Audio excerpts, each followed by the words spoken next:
ఈ వీడియోలో నెల్లూరు బొండాలు ఎలా చేసుకోవాలో చూద్దాం. ఈ బొండాలని మనం దోసపిండితో కూడా చేసుకోవచ్చు. ఈ దోసపిండి రెసిపీ కోసం కింద డిస్క్రిప్షన్లో చూడండి. ఇలా దోసపిండిని ఒక గిన్నెలో తీసుకొని ఇందులోకి కట్ చేసుకున్న ఆనియన్స్, పచ్చిమిరపకాయలు వేసుకొని బాగా కలుపుకోవాలి.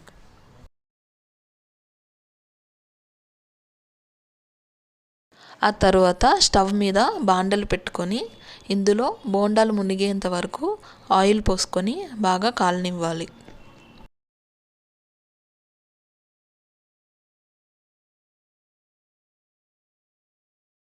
ఈ ఆయిల్ వేగేలోపు మనం దోసపిండిలోకి 1 స్పూన్ సాల్ట్, ఒక పెద్ద గరిటెతో మైదా వేసుకొని కలుపుకోవాలి.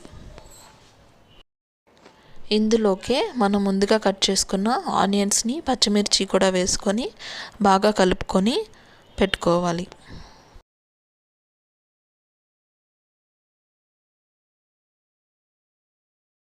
ఇప్పుడు ఆయిల్ వేగిన తర్వాత ఈ బాండల్లోకే మనం ముందుగా రెడీ చేసుకున్న పిండితో ఒక్కొక్కటిగా బోండాలను వేసుకొని బాగా కాల్చుకోవాలి.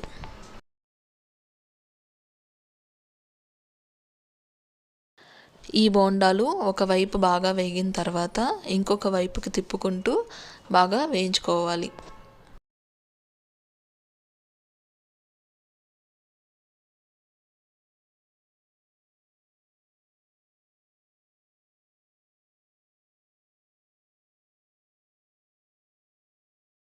బోండాలు లైట్ గోల్డెన్ కలర్లోకి వేగిన తర్వాత ఆయిల్ అంతా ఇంకిపోయేలా తీసుకొని ప్లేట్లో పెట్టుకొని సర్వ్ చేసుకుంటే నెల్లూరు బోండాలు తినడానికి చాలా రుచిగా ఉంటాయి.